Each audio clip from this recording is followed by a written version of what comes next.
Today I'll be showing you how I make my knot top. This top is super easy to make, so let's go ahead and get right into it. I'll go over the materials before we get started. The first thing that you will need is a pattern, and I have my pattern listed in the description below if you want to follow along exactly. You'll have a front piece and a back piece, and now we'll go over the rest of the materials. So we have fabric scissors, a rotary cutter, fabric weights, matching polyester or woolly nylon thread, pins, a hand sewing needle, which is optional, swimsuit elastic. I like to use clear elastic when I make my bikinis, but you could also use a rubber elastic. And we have our swimsuit fabric. Also, the machines that I use to make this top is a serger and a sewing machine. So the next thing that we need to do is cut out our pattern pieces, and we will need 4 front pieces and 2 back pieces. But if you want to make it reversible, you could use 2 different types of fabric, and you would be cutting out 2 front pieces of each fabric and 1 back piece of each fabric. So let's go ahead and start cutting those pieces out. Also, I do want to mention, especially for the front pieces, that you want to make sure that you're cutting them out specifically for your left side and for your right side. So you're going to have 2 pieces for the left side and 2 pieces for the right side. If you're using 2 different fabrics, you want to make sure that you cut out 1 left piece and 1 right piece of each color. And the way that you would do that is just by turning your pattern around. As you could see, we already have this side cut out. So now we're just cutting out the other side. If you don't pay attention to that, you could end up cutting it out backwards by accident. I've definitely done it before. So at this point, we should have all 6 of our pieces cut out. We have our 2 back pieces, our 2 left front pieces, and our 2 right front pieces. And the next thing that we're going to do is just lay one on top of the other with right sides facing. Make sure to group the matching sides together.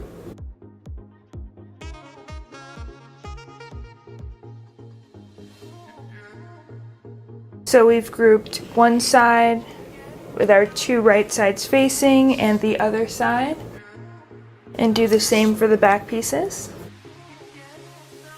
And this is what those pieces should look like with the right sides facing. Next, we are going to connect these by serging them together with elastic attached. And we'll start with the front pieces. We're going to start with the front piece, and we're going to serge here, here, and here with elastic attached, making sure to avoid this side, and this side for now. And we're going to do the same thing with the other front pieces as well.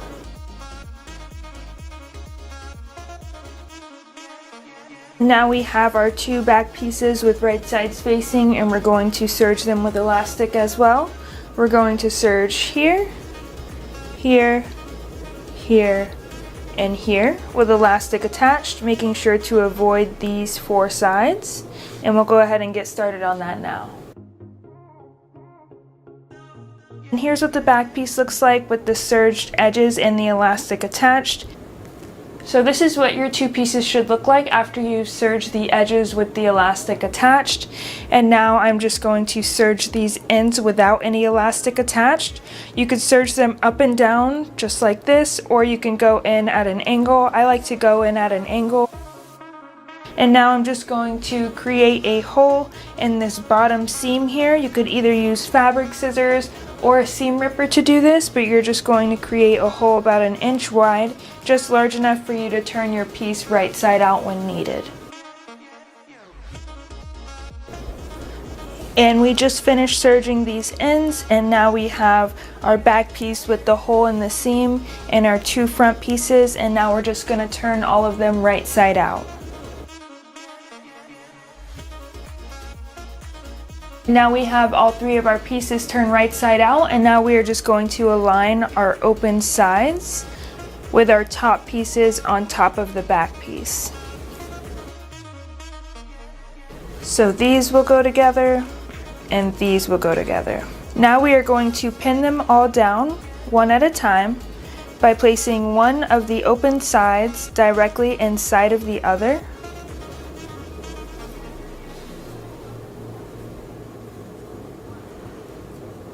It doesn't matter which side goes in which.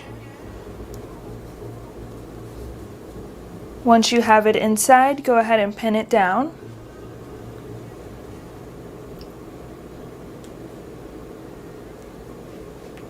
And then we will do the same for all 4.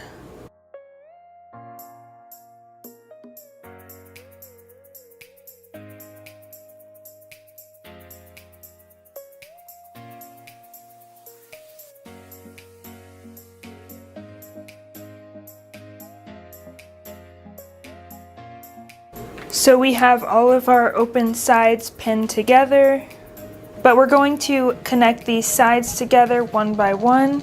So the first thing that we're going to do is reach inside of the hole that you created with the seam earlier. And go to one of the open sides, doesn't matter which, because we're going to do this for all. Grab onto it. Pull out the pin and pull everything inside out the way that it's laying. Just like that, and you can adjust it.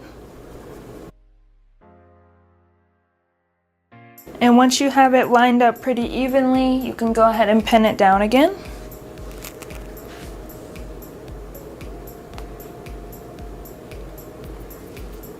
And now we are just going to take our sewing machine and sew a straight stitch, making sure to backstitch at the beginning and the end, about 1/2 inch away from the edge here. So this is what it should look like once you've sewn it down. And now I'm just going to cut off this excess fabric. And then I'm just going to turn this side right side out by pulling it through the hole in the seam.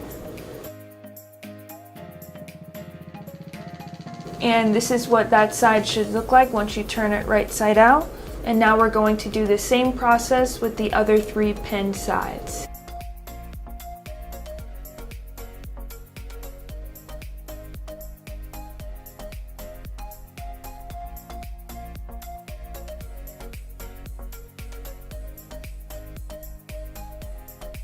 Right, so we just attached all of our sides with the sewing machine, and now we just need to close up this hole. You could either hand sew it shut, or you can top stitch directly on top of it. It's completely up to you. If you hand sew it shut, it will leave everything completely seamless. And that is the completed hibiscus knot top. I hope that you love it as much as I do. If you have any questions, please feel free to let me know in the comments below. And until next time, I will see you guys later.